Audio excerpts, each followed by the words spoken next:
If I ask people how a city was defined in ancient times, most people will say that it was determined by size, how big it was or how many people lived there. But the definition used by Israeli archaeologists is whether it had a wall around it. Now, you might say, but what if there is a small settlement with a wall around it and a huge settlement without a wall? Nonetheless, the small settlement would be classified as a city and the large one wouldn't. The logic behind this definition makes sense. If there is a wall, then it means that someone designed the wall, so there is some degree of public planning. Someone collected money and told people what to do, so there is some kind of social structure. And it doesn't matter if this structure involved a king and his slaves or a mayor who paid his workers. The main thing is the public planning and social structure. Now I'm going to take you on a tour along the wall of one of the most important cities in the world, Jerusalem. I absolutely love the Rampart Walk for a couple of reasons. Firstly, because it allows us to see everything, all the sites in the old city and in the new city, the Mount of Olives, East Jerusalem, West Jerusalem. You have interesting sites to your left and to your right all the time. At one point, we will literally walk between heaven and hell. The Rampart is also an off-the-beaten-track site. There are lots of steps ups and down, so it isn't accessible to people with disabilities. And as a guide, you don't have many places where you can stop and talk to your group because, as you can see, the path is very narrow. On days when the city is packed with groups, you can find space to walk here, enjoying the breeze and looking down on everything from above.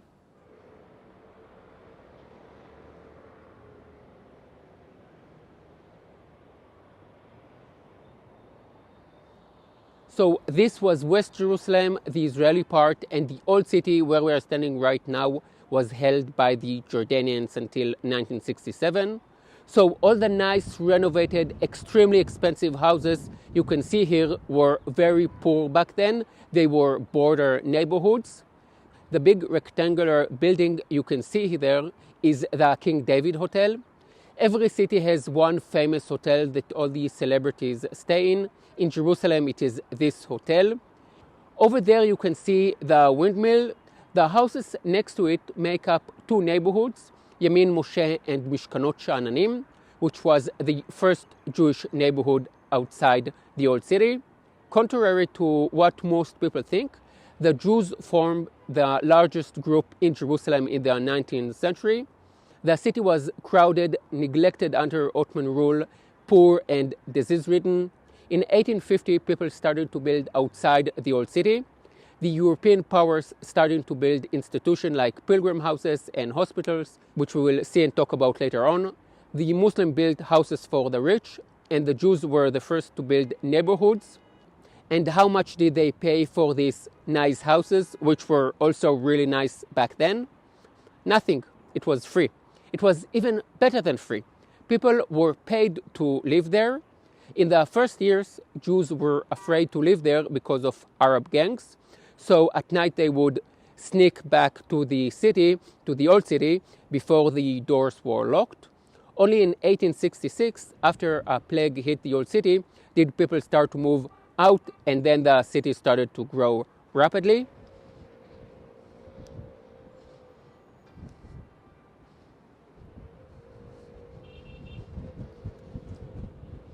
Now, most of what I say in my videos is a version of what I say on my tours. Sometimes I say more, sometimes less, but you get the idea. Now I want to share with you a thought I first had when I was preparing this video tour. To the right you can see this valley, which is called Gai Ben Hinnom. Gai means valley and Ben Hinnom is a name, the son of Hinnom. This place is Gehenom, or hell. And why? In biblical times they used to sacrifice children here. In the New Testament it is the place where Judas Iscariot, the one who betrayed Jesus, hung himself. So here we have Gehenom, or hell, on our right, and on our left we have some of the holiest sites in the world. Jews believe that the presence of God never left the Temple Mount. Muslims believe that Muhammad ascended to heaven from here, and the two domes that you see here are the Church of the Holy Sepulchre, where Jesus died for the sins of humanity. freeing us from original sin and conquering death. So we have hell on one side and the presence of God on the other, and we walk down the middle. And then I thought about it a bit more, and there is another level here. It is all about sacrifice. What was the temple? It was a huge slaughterhouse where hundreds of animals were sacrificed to God every day. So here they sacrificed children, and on the other side, animals. And from a Christian perspective, Jesus sacrificed himself for our sins, the Lamb of God. From a Jewish perspective, there is another level to all this. The temple was built on the top of Mount Moriah. This is where Abraham almost sacrificed his son Isaac before God stopped him. So heaven and hell are very close to one another, not only geographically, but also in terms of the action itself. On the one hand, children were sacrificed, and on the other hand, the same action was stopped or prevented just before it was about to happen. Abraham brought humanity to a new age where human sacrifice is not accepted and instead is seen as a kind of hell. I'm still thinking about this idea. I don't know what to make of it. Tell me in the comments below what you think of it. Here you can see Mount Zion, which doesn't look like a mountain if you're coming from the old city. Unlike the Mount of Olives, which is a different ridge that has a valley lying between it and the old city, Mount Zion is historically part of the old city. There are some important sites here: the tomb of King David, the room of the Last Supper, and the church you see here, which is where Mary fell asleep. I talk about it on the Old City tour that I will finish uploading this week or next week to an app called D-Guide. I'm really excited about this app and the possibilities it offers you and me. I will be uploading a video specifically about that, but the basic idea of the app is that you do the tour yourself, you buy the tour you want to do. Lots of different guides will offer lots of different tours. Then the tour you buy shows you where you are on the map, where the next stops are, how to get there, and at each stop you can watch a video. I thought I could upload a video like this one to YouTube, a Wall of Jerusalem tour, during which I offer, 30% of what I say on my tour. And then if you like my style, decide you want to know everything I have to say, then you can buy the tour, where I not only provide like in-depth information, but also give practical tips that are only relevant to travelers who are actually here. There are lots of things I don't say on the YouTube videos as they are not relevant for people who aren't planning a visit. On this tour of the walls of Jerusalem, for example, there are points where you can get back down off the walls and places where you can get back up again. But if you are watching from New Zealand or India or Wisconsin, I've always wanted to say Wisconsin in one of my videos, then that information isn't relevant to you. My goal is to eventually upload all of my tours onto this app. We'll see how it goes. Soon we will leave the ramparts, walk through Dung Gate and back up to Lions Gate. You might ask yourself, why not just continue on the ramparts? Why get down and then back up again? The answer is that the wall becomes part of Temple Mount, and only Muslims are allowed to enter freely. Non-Muslims are only allowed into certain parts at a certain times. Can you believe it? Can you imagine being somewhere in Europe and being told that only Christians are allowed in and Jews and Muslims are not? People would claim discrimination. But when Muslims are doing it in one of the most important places in the world, then no one says anything, as it doesn't fit the right narrative. If you don't believe me, come and see for yourself. Come with a Muslim friend to any of the gates of the Temple Mount. They will be allowed to enter any time from any gate, and you will have to stay outside. Here you can see the Western Wall Plaza, and on the other side is the City of David. We will continue around the Temple Mount to Lions Gate. Now we will fast forward. Here you can see the southern wall of Temple Mount, and here it meets the eastern wall of Temple Mount. Now we are walking through a Muslim cemetery.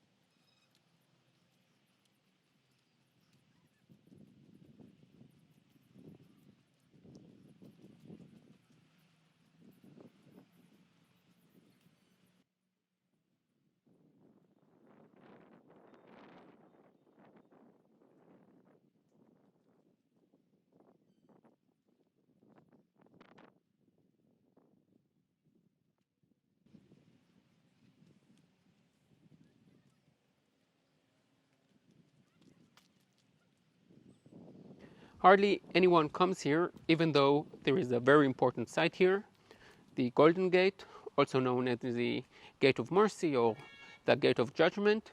It has a lot of traditions connected to it.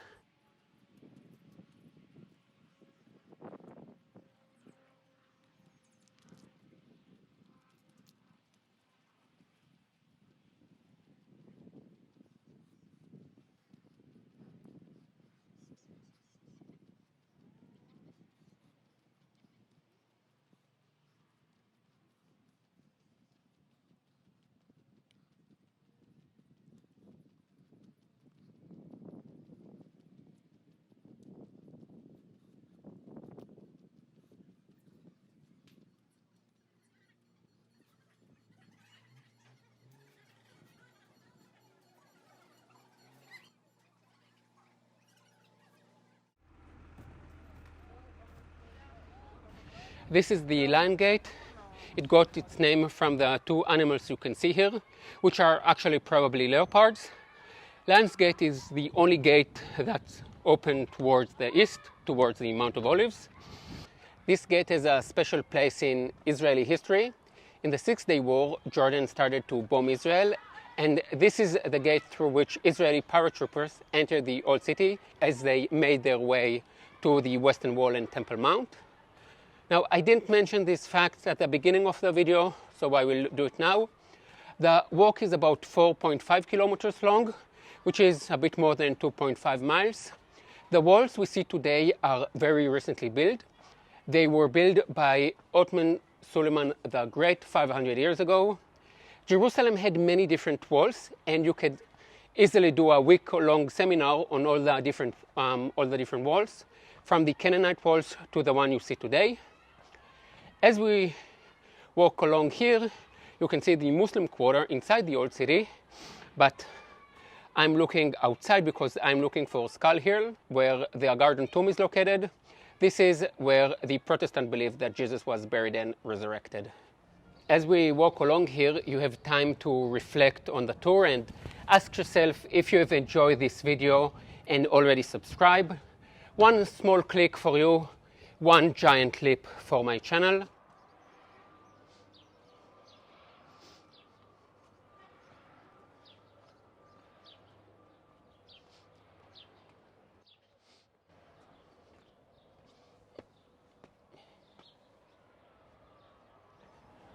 Okay, so I can see Skull Hill, but we'll get a bit closer. So I don't know if you can see it, but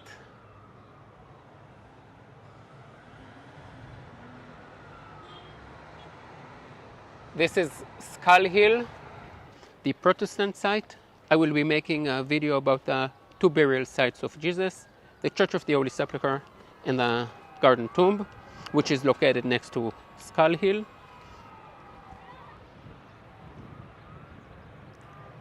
We are now above Damascus Gate, the most impressive gate in Jerusalem. It is the only gate that has three different names in Hebrew, English, and Arabic. In Hebrew, we call it Nablus Gate, Sha'ar Shechem. In English, Damascus Gate. And in Arabic, Bab el Amud, or the Gate of the Pillar. But which pillar? There is no pillar here. If you want to know which pillar, you will have to download the tour from the app. Sorry, but I can't tell you everything here. Now, seriously, I want to talk about it in the archaeological site below the gate, but it is currently closed for renovation, so I will just have to include it in the tour instead. Another site that is nearby but closed for renovation is Zedekiah's Cave. I think I will include both of these sites in the tour. From Damascus Gate, we carry on to the new gate, which is probably my personal favorite because it is highly unique.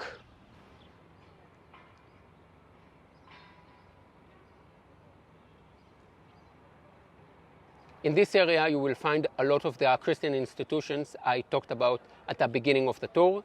It was a nice war fought between the European powers over control of the Holy Land.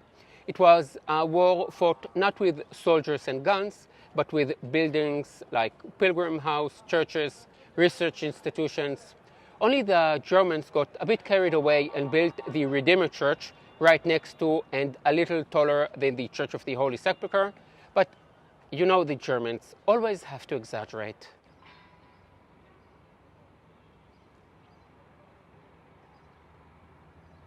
Okay, so now we stand above the New Gate, which is my personal favorite. In a city in which every gate, every stone has history, 2,000 years of history, the New Gate has no history. It is just a gate that the European powers wanted to open up to make it easier for the pilgrims to enter the city. That's it.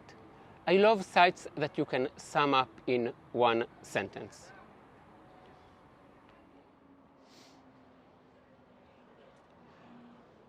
From here it is a short walk back to Jaffa Gate.